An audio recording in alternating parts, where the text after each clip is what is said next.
Bonjour à tous, j'espère que vous allez bien. Dans cette démo, qui est la dernière d'ailleurs, nous allons donc voir comment faire de l'instrumentalisation avec OpenTelemetry. À la seule différence de Jaeger et Zipkin, nous allons importer pas mal de modules avec OpenTelemetry. Et du coup, je vous ai donné un tas d'explications de manière textuelle dans le cours. Ce qui signifie qu'on va sauter toutes les étapes des explications. Et normalement, si vous suivez à la lettre ces explications, vous n'auriez aucun souci à comprendre ce que nous faisons actuellement. Du coup, je vais directement passer à la démonstration. La première des choses qu'on va faire, c'est déjà de créer notre répertoire de travail. Donc, j'ai créé un répertoire qui se nomme OpenTelemetry. J'ai du coup installé package.json. Du moins, j'ai créé le fichier package.json. Donc, si je fais un cat de package.json. Et du coup, nous avons toutes nos dépendances qui sont là. On va devoir les installer. Alors, vous avez aussi des scripts pour démarrer vos microservices. Donc, ce sont les scripts ici. On va donc utiliser des variables d'environnement. Ok, je vais donc, alors je l'ai déjà fait, mais si vous faites npm install, voilà, ça prend un petit temps. Bon, moi j'ai déjà installé et c'est parfait. Alors, en ce qui concerne du coup la partie service A, comme ceci, bon, si on regarde ici, c'est exactement la même chose et ensuite on va configurer nos traces et nos logs. Voilà, c'est le même principe que nous avons fait pour Jaeger et Zipkin. Du coup, on a toujours le message pareil ici, hein. Et si on regarde par exemple le service B, on aura toujours notre database, voilà, qui va stocker. Du coup, donc si je fais un cat service B, ouais, voilà, c'est ça. Voilà. Hop. Donc, je vais vous laisser regarder ça. Vous êtes développeur, je pense que vous allez très bien comprendre en fait comment le code a été conçu. Donc, au fur et à mesure, effectivement, j'ai arrêté de trop expliquer le contenu du code parce que ça prend beaucoup de temps. Mais par contre, j'ai mis tout sous format texte. Donc, vous avez toutes les explications sous format texte. Voilà. Donc, le but, c'est vraiment d'aller, en fait, voir comment le traçage se fait sur OpenTelemetry. Par contre, prenez le temps aussi, hein. Donc, si je fais 4 de tracing.js, voilà, prenez le temps de bien regarder comment ceci est configuré. Bon, vous pouvez vous en inspirer. Et je répète une fois de plus, les explications de ce code sont sous format texte dans le cours. Ok, donc nous allons directement passer à la pratique. Alors, comment interpréter ce résultat? Lorsque j'effectue la requête sur le service A, du coup, j'ai des événements, j'ai des traces. Et vous voyez ici, nous avons l'ID de la trace. Donc, c'est en temps réel. Les événements sont véritablement surveillés en temps réel. Et ici, je n'ai pas de parent ID. Donc, je peux voir que c'est une requête get. Je peux voir le time step ici et je peux voir la durée en fait de la requête. Ok. Alors, ce qui sera intéressant, c'est au niveau des attributs. Vous avez ici un agent Prometheus. En fait, ce qui a été configuré, donc si je fais un cat2 trace.js, donc c'est ici que nous avons en fait configuré OpenTelemetry afin qu'il puisse exporter ses métriques vers Prometheus. Et du coup, le endpoint ici, ça sera slash métrique. Donc le endpoint de OpenTelemetry, ça veut dire que quand Prometheus veut venir collecter les données d'OpenTelemetry, il va tout simplement faire une requête via l'API et il va mettre à la fin un slash métrique et il va pouvoir récupérer les données. Nous avons vu comment on fait cela avec Prometheus. Du coup, c'est comme ça que ça se passe en réalité. Donc, vous avez Prometheus qui doit effectivement tourner. Nous avons déployé la stack ELK. Ça veut dire qu'on peut de même récupérer toutes ces données et balancer tout ça sur Kibana. Bah, vous voyez comment c'est génial, cette stack. Ok, donc c'est ceci. Et du coup, nous sommes sur le service B. C'est pareil, nous avons Prometheus qui reste en écoute. Alors, en réalité, donc ça c'est au niveau de la configuration, hein, donc tout ceci c'est en temps réel. Mais au niveau en fait de la trace, ça se trouve où? Ça se trouve tout au début, ici. Donc lorsque j'effectue ma requête, bon là c'est en temps réel, donc la trace est ici. Donc c'est ici que je reçois le message. Donc trace parent, ici je vois donc la trace, ici je vois l'autre ici avec le port d'écoute. Je vois donc ma connexion Keep Live ici, je vois le niveau d'information. Je vois bien que c'est le service OpenTelemetry B que nous avons configuré. Je vois le Trace ID, je vois le Span ID, etc. Donc, tout ça, ce sont les informations qu'on va donc retrouver dans le message qui vont donc me permettre d'identifier le flux. Voilà. Et c'est ce que nous avons vu, par exemple, sur Zipkin. Alors, ce n'est pas trop intéressant, on va dire, d'interpréter les résultats ici, mais bon, nous pouvons déjà comprendre en fait ces résultats ici. Voilà. Donc ça signifie tout simplement qu'en regardant ici, on se rend donc compte que notre application est bien configurée. Mais ce serait intéressant d'aller lire en fait ces résultats sur Zipkin par exemple, ou Kibana, ou même Grafana, parce que finalement, on se rend donc compte que Prometheus peut récupérer les métriques. Ça veut dire qu'on peut transférer ces métriques à Kibana, ou alors transférer ces métriques à Elasticsearch, ou même transférer ces métriques à Grafana pour afficher en fait les résultats sous forme de tableaux dynamiques, etc. Donc vous voyez, du coup, pensez bien à laisser votre stack ELK en fonctionnement, donc tous vos conteneurs Kibana, Logstash, etc. Voilà. Donc, ce qu'on va maintenant faire, on va revenir ici. Donc, je vais dupliquer ceci. Duplicate, tab.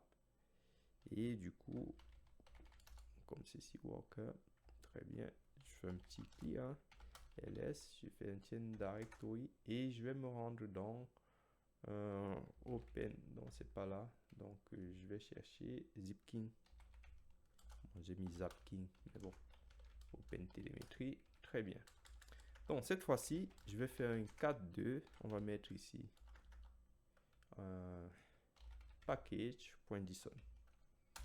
Et cette fois-ci, je vais démarrer ceci avec le service Zipkin. Donc, je vais démarrer par exemple le service A et je vais envoyer les traces sur Zipkin. C'est en fait ce que je veux faire. Du coup, forcément, je vais utiliser OpenTelemetry et du coup, démarrons ceci. Donc, on prend déjà ceci, hop, et là on fait npm, on va mettre ici start, pardon, run. Et là, je vais mettre ceci. Voilà. Alors, problème. Is already used. Bon, on va arrêter ceci. On n'a plus besoin. Du coup, hop. Le port est utilisé. Donc, hop. Voilà, c'est mieux. Et du coup, je vais me mettre ici.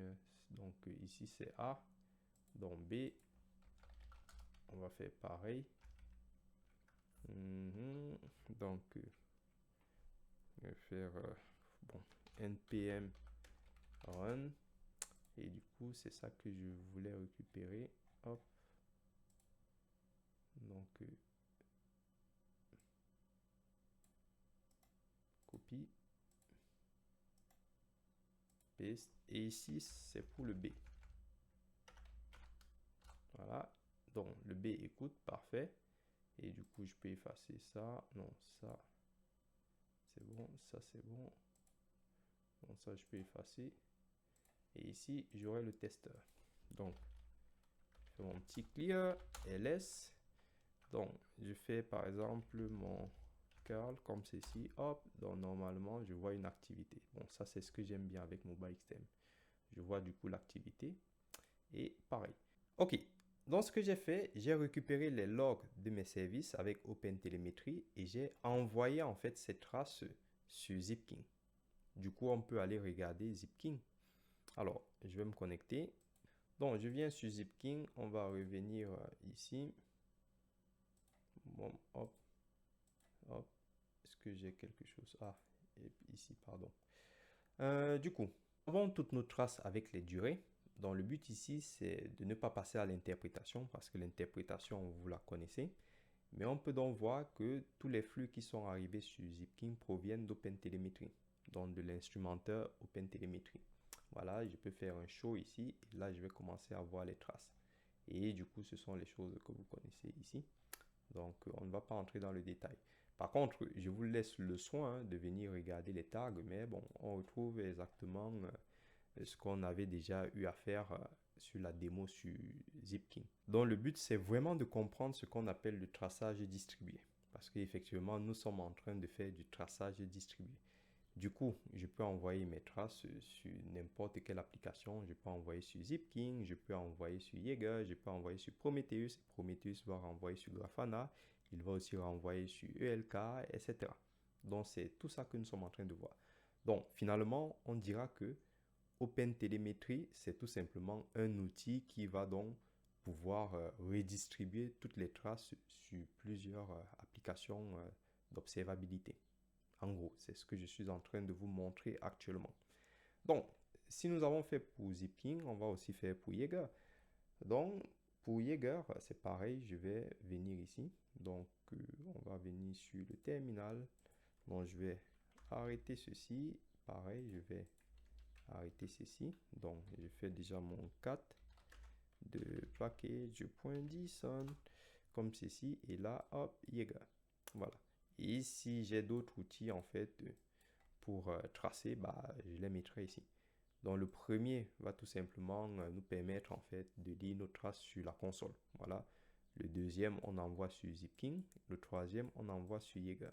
Donc, hop, si on refait la même commande, on met ici Jaeger. Donc, Jaeger. Voilà. Ça, c'est bon. Bon, je fais comme ça.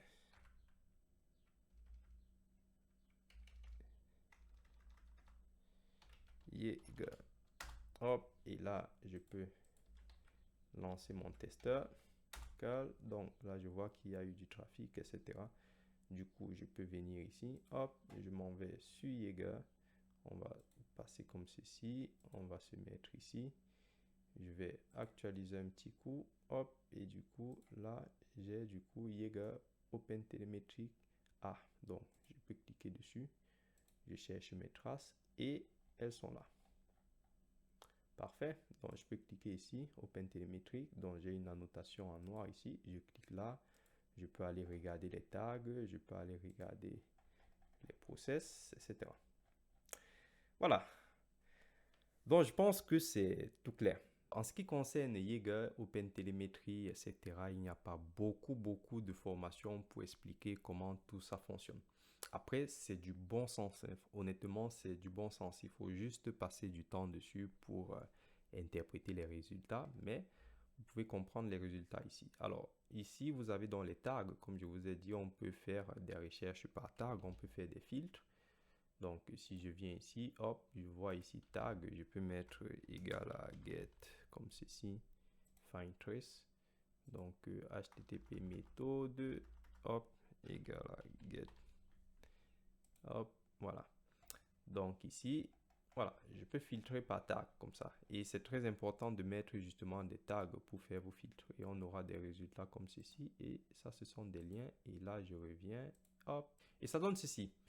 Et comme je vous disais, tout ça, c'est de l'entraînement, les amis. C'est beaucoup d'entraînement, c'est beaucoup de recherche, c'est beaucoup de documentation officielle. Surtout la documentation officielle. Je demande toujours à mes étudiants d'aller regarder les documentations officielles. Parce qu'effectivement, dans les formations, on va vous donner pas beaucoup de choses. Alors, moi, j'aime bien expliquer les gens véritablement dans le détail, mais ça demande beaucoup d'énergie. Et surtout que tout ce que nous avons eu à faire là, ce n'est pas forcément la méthode que d'autres personnes préféreraient. Mais ça vous donne quand même une vision 360 de comment nous utilisons ces outils. Maintenant, c'est à vous de configurer en fait ces outils avec les connaissances que nous vous avons données. Donc, merci d'avoir suivi cette démonstration et je vous dis à la prochaine.